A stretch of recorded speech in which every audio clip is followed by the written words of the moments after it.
હાલો friends, આજે આપણે બનાવીશું એક નવા શાકની રેસીપી. તેના માટે મેં 2 કેપ્સિકમ મરચાં લીધા છે. આ શાક છે તે 5 મિનિટમાં બની અને તૈયાર થઈ જાય છે.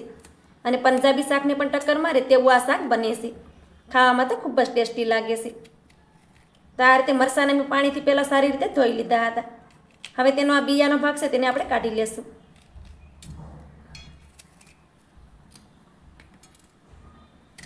હવે તેને આપણે નાના ટુકડા કરીશું આ રીતે.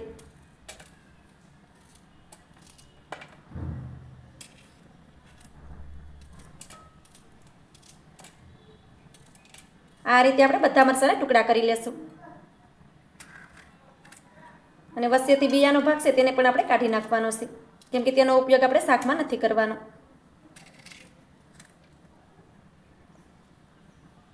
આ રીતે આપણે મરચાંને ટુકડા કરી લીધા છે. તમે જોઈ શકો છો કે તેના ટુકડા આપણે વધારે નાના કે વધારે મોટા પણ નથી રાખ્યા, આ રીતે મીડિયમ રાખ્યા છે. હવે તેને થોડી વાર સાઈડ પર રાખી દઈશું. હવે આપણે એક વાટકો લઈ લેશું. હવે તેમાં આપણે 1 ચમચી ભરી અને લાલ મરચું પાવડર નાખી દઈશું.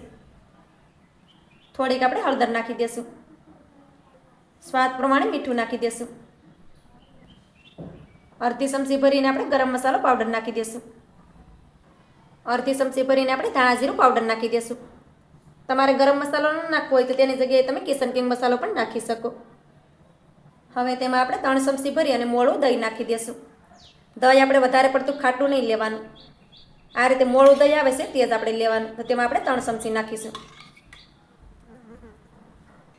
તેની સાથે આપણે થોડાક લીલા ધાણા પણ નાખી દઈશું. હવે બધા મસાલાને સારી રીતે મિક્સ કરી દઈએ.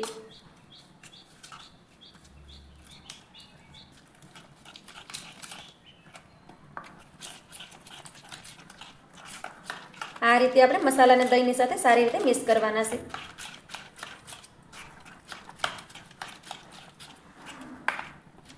આ રીતે આપણે દહીંની સાથે મસાલાને સારી રીતે મિક્સ કરી દીધા છે. આ રીતે તમે જોઈ શકો છો કે આપણા મસાલા બની અને તૈયાર થઈ ગયા છે. હવે આપણે કઢાઈ લઈ લઈશું અને કઢાઈને મેં ગેસ ઉપર રાખી દીધી છે. હવે તેમાં આપણે 2 ચમચી જેટલું તેલ નાખી દઈશું. તેલનું પ્રમાણ તમે તમારા પ્રમાણે વધારે કે ઓછું પણ કરી શકો. હવે તેલને આપણે સારી રીતે ગરમ થવા દઈશું. તેલ આપણું થોડું ગરમ થાય એટલે આપણે તેમાં કેપ્સિકમના મરચાં છે તેને નાખી દઈશું. તેલમાં આપણે કેપ્સિકમ મરચાંના ટુકડા છે તેને નાખી દીધા છે. હવે તેને આ રીતે હલાવતા રહીને થોડી વાર માટે સાતળી લેશું. ગેસની ફ્લેમ છે તેને આપણે ધીમી રાખીશું, એટલે આપણા મરચાં છે તે બળે નહીં. મરચાંને આપણે થોડી વાર માટે સાતળી લીધા છે અને તમે જોઈ શકો છો કે મરચાં પણ સારી રીતે સતળાઈ ગયા છે. હવે આપણે બધા મરચાંના ટુકડા છે તેને એક વાટકામાં કાઢી લેશું.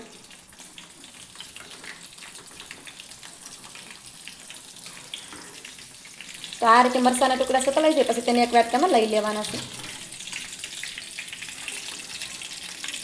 તો આ રીતે બધા મરચાંના ટુકડા છે તેને આપણે એક વાટકામાં લઈ લીધા છે. હવે તેમાં આપણે અડધી ચમચી ભરી અને જીરું નાખી દઈશું. સાથે જ આપણે થોડાક લીલા મરચાંના ટુકડા નાખી દઈશું. તેને આપણે હલાવતા રહીએ અને થોડી વાર માટે સાતળી લેશું.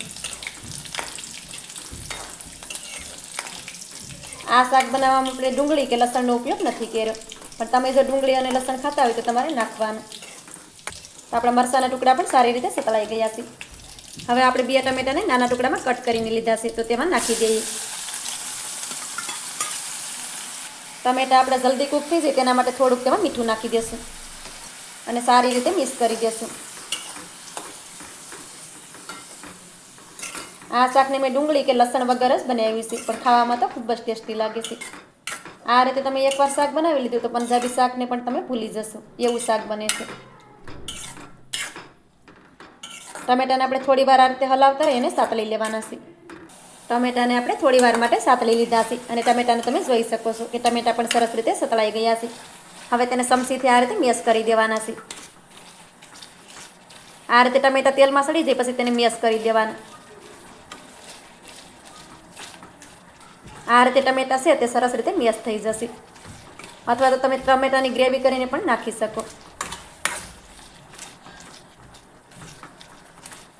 તો આ રીતે તમે જોઈ શકો છો કે ટમેટા આપણા સરસ રીતે મેશ થઈ ગયા છે. હવે તેમાં આપણે 1 ચમચી ભરી અને સિંગનો ભૂકો નાખી દઈએ.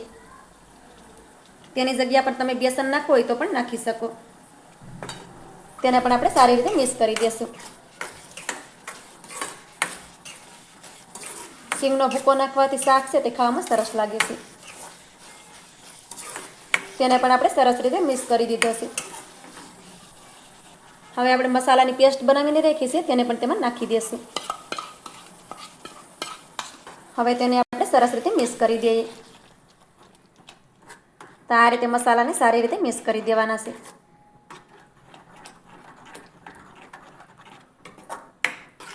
આમાં આપણે પાણીનો ઉપયોગ નથી કર્યો, પણ તમારે જો ગરમ પાણી નાખવું હોય તો પણ તમે નાખી શકો.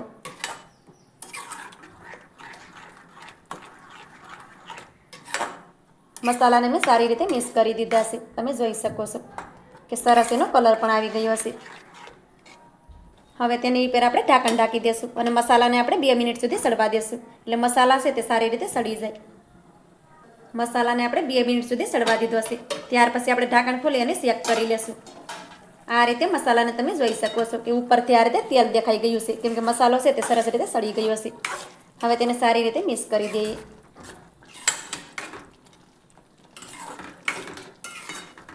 હવે તેમાં આપણે મરચાના ટુકડાને ફ્રાય કરીને રાખ્યા છે તેને પણ નાખી દઈશું અને સારી રીતે મિક્સ કરી દઈશું.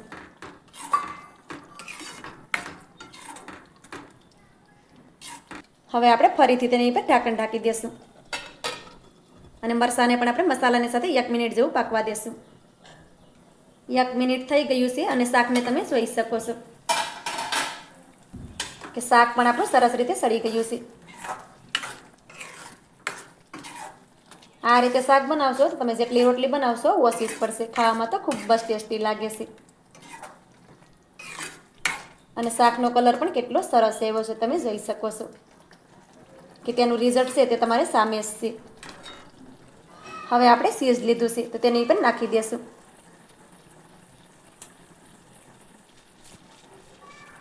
અને ઉપરથી થોડા લીલા ધાણા પણ નાખી દઈશું. હવે ચીઝને પણ આપણે સારી રીતે મિક્સ કરી દઈશું, એટલે ચીઝ પણ આપણું સારી રીતે મેલ્ટ થઈ જાય. તો પંજાબી શાકને ભૂલાવે તેવું આપણું શાક બની અને તૈયાર થઈ ગયું છે. તો મારી આજની રેસીપી તમને સારી લાગી હોય તો લાઇક, શેર, સબસ્ક્રાઈબ કરવાનું ભૂલતા નહીં. તો મળીશું એક નવી જ રેસીપીની સાથે. ત્યાં સુધી બધાને જય માતાજી.